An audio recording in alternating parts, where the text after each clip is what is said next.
Hello friends, आज की इस पर्टिकुलर वीडियो में हम लोग सीखेंगे सी लैंग्वेज के अंदर प्रोग्राम बनाना टू क्रिएट डायनेमिक मैट्रिक्स या dynamic two dimensional array, accept input and to print the original matrix. तो बहुत ध्यान से वीडियो के बिल्कुल लास्ट तक बने रहेंगे, किसी भी पार्ट को स्किप नहीं करेंगे क्योंकि बहुत इंपॉर्टेंट टॉपिक है। हायर लेवल पे अक्सर ये पूछा जाने वाला टॉपिक है। आप देख रहे हैं आपका अपना YouTube channel coding with Cybertech. तो चलिए बिना समय गवाए हम लोग चलते हैं डेव सी प्लस प्लस की स्क्रीन पे। जैसे ही डायनेमिक एलोकेशन का कॉन्सेप्ट आता है, आपको malloc.h हेडर फाइल को इंक्लूड करना होगा, चूंकि आपको malloc फंक्शन को यूज करना होगा, या आप चाहो तो stdlib.h को भी इंक्लूड कर सकते हो। अब टू डायमेंशनल एरे के केस में होता क्या है, बात समझना। आपका जो मैट्रिक्स है ना, मैट्रिक्स के लिए जो वेरिएबल है वो डबल पॉइंटर होगा, मतलब पॉइंटर टू पॉइंटर होगा, और मैंने इसमें नल रख दिया। अब समझना बात, ये डबल पॉइंटर क्यों है? क्योंकि ये पॉइंटर 2D एरे पे पॉइंट करने वाला है। ठीक है, जब भी कोई पॉइंटर 2D एरे पे पॉइंट करेगा, मतलब कि मैट्रिक्स पे पॉइंट करेगा, तो उसको ऑलवेज पॉइंटर टू पॉइंटर होना है।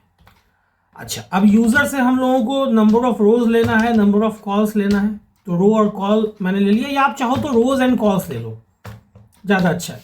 और लूप चलाने के लिए आई और जे ले लो। अब देखो, सबसे पहला चीज है कि आप यूजर से पूछते हो हाउ मेनी रोज। भाई, आपको मैट्रिक्स बनाना है, 2D एरे बनाना है, तो आप ये बताओ कि आपको कितना रो चाहिए, और उसको आप कहां रख लेते हो? रोज में।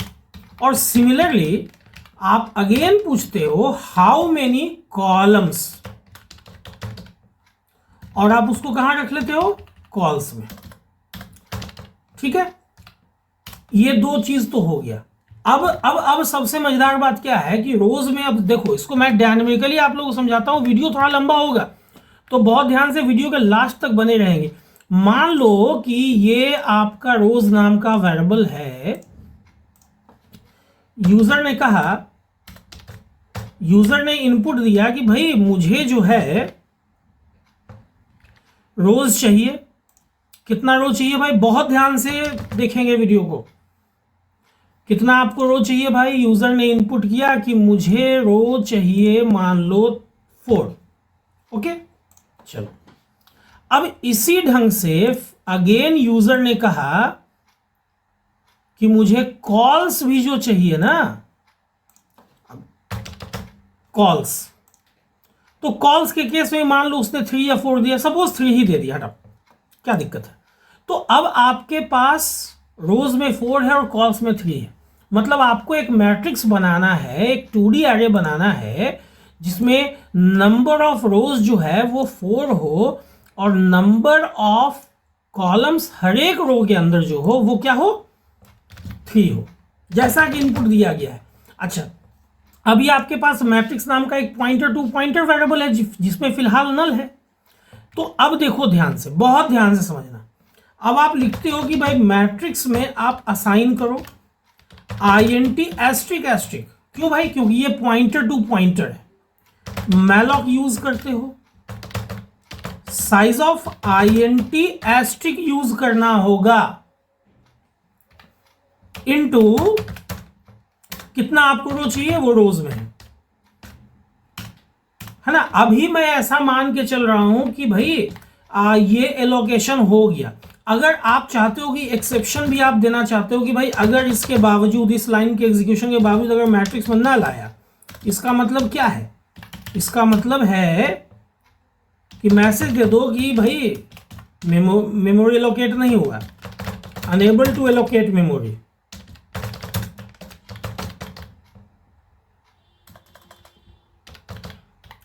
ठीक है, और यहां से रिटर्न कर जाओ 0 के साथ। सिंपल सा चीज है। लेकिन अगर आप इस पॉइंट ऑफ एग्जीक्यूशन तक पहुंचे हुए जहां पे कर्सर ब्लिंक कर रहा है, इसका मतलब क्या है कि मैट्रिक्स में नंबर ऑफ रोज एलोकेट हो गया। मतलब हुआ क्या होगा ना कि एक्चुअली 4 है ना, देखो अब इसको मैं, यही चीज है, ये समझने वाली चीज है बहुत ध्यान से, इसीलिए बहुत इंपॉर्टेंट टॉपिक है। हुआ क्या होगा, यहां जो है ना नंबर ऑफ रोज, बात समझना, नंबर ऑफ रोज कितना बन गया होगा 4, ये ऐसे 0 1 2 3। मैं इवन यहां पे आप लोगों के सहूलियत के लिए ऐसे इंडेक्स भी लिख दे रहा हूं, 0 1 2। आप लोगों को समझ में आना चाहिए, ये मेरा मेन मोटिव है 3। हालांकि देखो 3 थोड़ा सट गया है, मैनेज कर लेना, ठीक है। तो ये मैट्रिक्स में 4 रो जिसका इंडेक्स 0 2 3 है वो आपका बन गया, ठीक है। अब देखो ध्यान से समझना, यहां तक तो मामला सही है। ये कब हुआ, जब मान लो एलोकेट हो गया। अगर एलोकेट नहीं हुआ तो मैट्रिक्स में ना लाया होगा, तब तो ये बाहर आ ही जाएगा, ठीक है। अब आप यहां लूप चलाते हो, देखो समझना, अब आप लूप क्यों चला रहे हो, अब आप लूप चला रहे हो loop to allocate memory for columns for each row, है ना। तो आपके पास कौन सा वेरिएबल है, आई है। 0 से आप चलाओगे, लेस देन इक्वल टू रो -1 तक चलाओगे और आई को कर लोगे प्लस प्लस। आप चाहो तो आई को लेस देन रो तक भी चला सकते हो, ये आपकी मर्जी है, ठीक है। अब यहां पे बात समझना, आपको एलोकेट करना है, तो अब आप लिखते हो कि भाई मैट्रिक्स के आई में ही तो एलोकेट करना है ना, ताकि मैट्रिक्स के 0 पॉकेट में नंबर ऑफ कॉलम्स एलोकेट हो, मैट्रिक्स के 1 पॉकेट में नंबर ऑफ कॉलम्स एलोकेट हो। तो अब आप लिखते हो कि मैट्रिक्स के ith पॉकेट में एलोकेट करो। अब ये तो आपका INT एस्ट्रिक है, सिंगल है, क्योंकि देखो डबल पॉइंटर था, इसने पॉइंट किया एक जगह पर, ये दूसरी जगह पर पॉइंट कर रहा है, तो ये तो सिंगल पॉइंटर, सिंगल एक INT पे पॉइंट करेगा। तो देखो यहां पे INT एस्ट्रिक होगा malloc size of INT into call, हो गया। आप चाहो तो ये स्कोप ऑपरेटर आप हटा भी सकते हो, देखो ये आपकी मर्जी, क्योंकि सिंगल स्टेटमेंट है। ये आपका लूप क्या कर रहा है, अभी इस एग्जांपल को हम लोग समझेंगे अगर, तो ये लूप 0 से 3 तक चल रहा है। तो अभी क्या हो रहा है ना कि ये पॉइंट कर रहा है कुछ इस तरह से मल्टीपल कॉलम्स के ऊपर, जहां कॉलम्स जो है वो डिवाइडेड है 0 1 एंड 2। बात समझना इस चीज को, 0 1 एंड 2, ठीक है। सिमिलरली जब ये कब हुआ, जब आई के 0 के लिए लूप के अंदर आया, अब ये घूम के आई के 1 के लिए भी तो आएगा, आई प्लस प्लस होगा। तो जब आई के 1 के लिए आएगा तो अगेन ये फिर से एलोकेट करेगा एक मेमोरी, अगेन मैं एलोकेट कर रहा हूं। देखो ये चीज आपके हर पॉकेट के साथ चलेगा, 0 1 2, ठीक है। चलो मैं यहां पे अगेन लिख देता हूं, या अभी तो पता है ना 0 1 2, चलो एक बार लिख देता हूं आप लोगों के लिए सही रहेगा, 0 1 एंड 2, ठीक है। उसके बाद फिर आई का वैल्यू इंक्रीज होगा, आई प्लस प्लस होगा, तो आई के 2 के लिए अगेन एलोकेशन होगा। इसी को तो समझना है। अब अगेन ये जो है 3 पॉकेट, इसमें भी 0 1 2 बनेगा। अब इसको समझ लेना 0 1 2 है, और ये अगेन एलोकेट करेगा,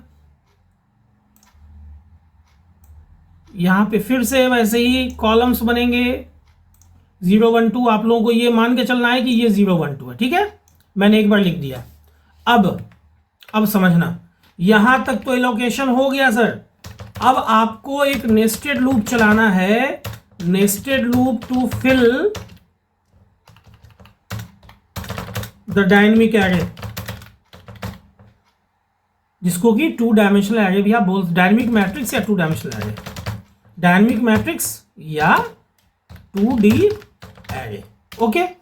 तो कैसे लिखोगे, फॉर देखो आई 0 से चलेगा, लेस देन इक्वल टू रो -1 तक चलेगा, आई प्लस प्लस। आप चाहो तो आई को कहां तक चला सकते हो, आई को आप लेस देन रो तक भी चला सकते हो। अब इसके अंदर जो इनर लूप चलेगा वो कॉलम के लिए चलेगा, तो आप कॉलम के लिए आपने कौन सा वेरिएबल लिया, ऊपर देखो जे लिया आपने, है ना, तो आप लिखते हो for j equals 0, j less than equal to col -1 j plus plus. यहां पे आप चाहो तो जे को लेस देन कॉल तक भी चला सकते हो। अब यहां पे आप मैसेज देते हो प्लीज इंटर मैट्रिक्स एलिमेंट,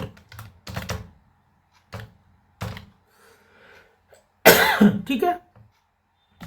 आप चाहो तो यहां पे ऐसे लिख सकते हो, for row %d and column %d। देखो ये तो यूजर के सहूलियत के लिए ऐसा मैसेज दिया जाता है।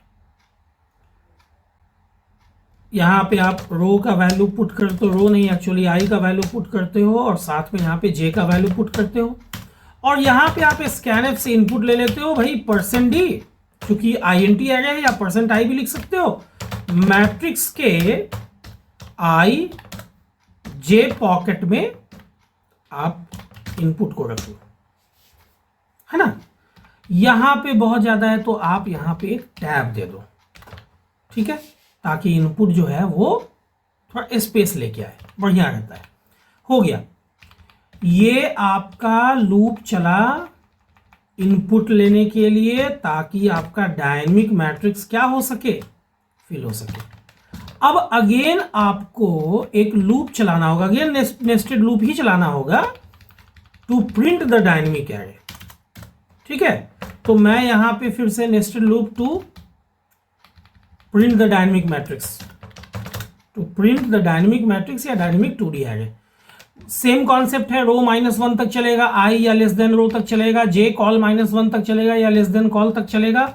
और यहां पे मैं ऐसा करता हूं, एक मैसेज दे देता हूं, print if the matrix is /n। अब देखो यहां, अगर मैं यहां पे प्रिंट इफ %d और उसके बाद एक टैब डाल दूं मैट्रिक्स ij। अब देखो यहां ये सिंगल स्टेटमेंट है इस फॉर लूप के अंदर में, है ना, सिंगल स्टेटमेंट, तो इस स्कोप ऑपरेटर को मैं चाहूं तो हटा सकता हूं। अब ये दोनों मिलके एक सिंगल स्टेटमेंट इसके लिए हो गया, तो मैं चाहूं तो इसको भी हटा सकता हूं। और फाइनली जब लूप से बाहर आएंगे तो हम लोग क्या करना होगा, मैट्रिक्स को फ्री कर लेते हैं। भाई रन टाइम हम लोगों ने मेमोरी लोकेट किया है, तो उसको फ्री करना भी हम ही लोगों की रिस्पॉन्सिबिलिटी है। अब देखो आप इसको एग्जीक्यूट करा के, बहुत ध्यान से समझना। अभी देखो यहाँ INT asterisk matrix equal single यहाँ पे होना चाहिए, तो मैंने बाय मिस्टेक वहां पे डबल टाइप कर दिया था। चलो ठीक है, असाइनमेंट ऑपरेटर सिंगल ही होता है। आई लेस देन इक्वल्स रोज -1। देखो हम लोगों ने वेरिएबल क्या लिया है, अच्छा हर जगह मैंने शायद रो यूज कर लिया और कॉल यूज कर लिया, तो इसको आप रो ही ले लो, क्योंकि बहुत जगह पे क्यों हम लोगों को चेंज करना, रो और कॉल को ही चेंज कर लेते हैं, ज़्यादा अच्छा है, रो को ही चेंज कर लेते हैं। अगर आप लोगों ने वहाँ पे कॉल्स लिया होगा तो आप लोग कॉल कर लेना, ठीक है। तो वेरिएबल का नाम तो you can use by yourself, है ना। अभी आई 0 है, लेस देन रो -1 है, जे 0 है। यहाँ क्या हो रहा है भाई, मैट्रिक्स के प्रिंटिंग में क्या दिक्कत आ रही है, मैट्रिक्स आई ऑफ जे, यहाँ पे सेमी कोलोन नहीं है, ठीक है। देखो ये सब टाइपिंग मिस्टेक होता है ना, ये सबसे घबराना नहीं है, सबसे होता है। अब देखो कितना आसान, ये पूछ रहा है हाउ मेनी रोज, भाई मुझे 4 रो चाहिए, ओके, और 2 ही कॉलम चाहिए, मतलब 8 वैल्यू मुझे चाहिए। अब देखो यहाँ इंडेक्स भी बता रहा है कि पहला जो आप एलिमेंट डाल रहे हो वो 0 कॉलम 0 रो के लिए डाल रहे हो। चलो मैंने 12 डाला, फिर मैंने 34 डाला, फिर 56 डाला, फिर 9 डाल दिया, फिर 12 डाल दिया, फिर 45 डाल दिया, चलो फिर 90 डाल दिया, अब 3 डाल दिया। अब देखो यहाँ पे ये एक ही लाइन में आ रहा है, क्यों भाई, क्योंकि प्रिंटिंग में हम लोगों ने क्या किया, यहाँ पे हम लोगों ने लूप चलाया था, ठीक किया था, ये तो सही था।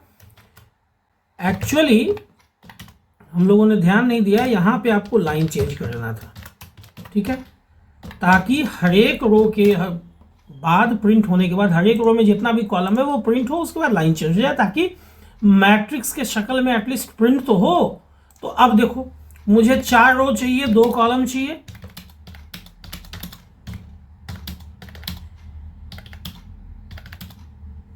अभी देखो द मैट्रिक्स इज ये, है ना, बहुत सिंपल सा कॉन्सेप्ट है इसके लिए, लेकिन आपको पॉइंटर टू पॉइंटर कॉन्सेप्ट समझना होगा।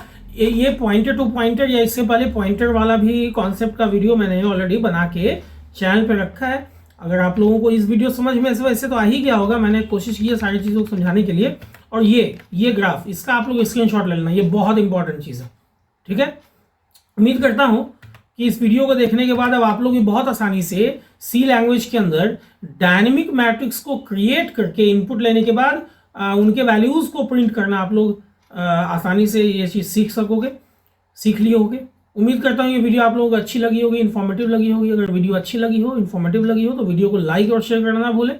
अगर इस ढंग के वीडियो में इंटरेस्ट रखते हैं लेकिन अभी तक चैनल को सब्सक्राइब नहीं किया है या चैनल पर नए आए हैं, तो चैनल को सब्सक्राइब कर दें, बेल बटन को हिट कर दें, ताकि जो भी वीडियो मैं अपलोड करूँ उसका नोटिफिकेशन आप लोगों से मिस ना हो, ताकि वीडियो मिस ना हो। वीडियो के अंत तक बने रहने के लिए आप लोगों का बहुत बहुत शुक्रिया, धन्यवाद, थैंक्स अ लॉट।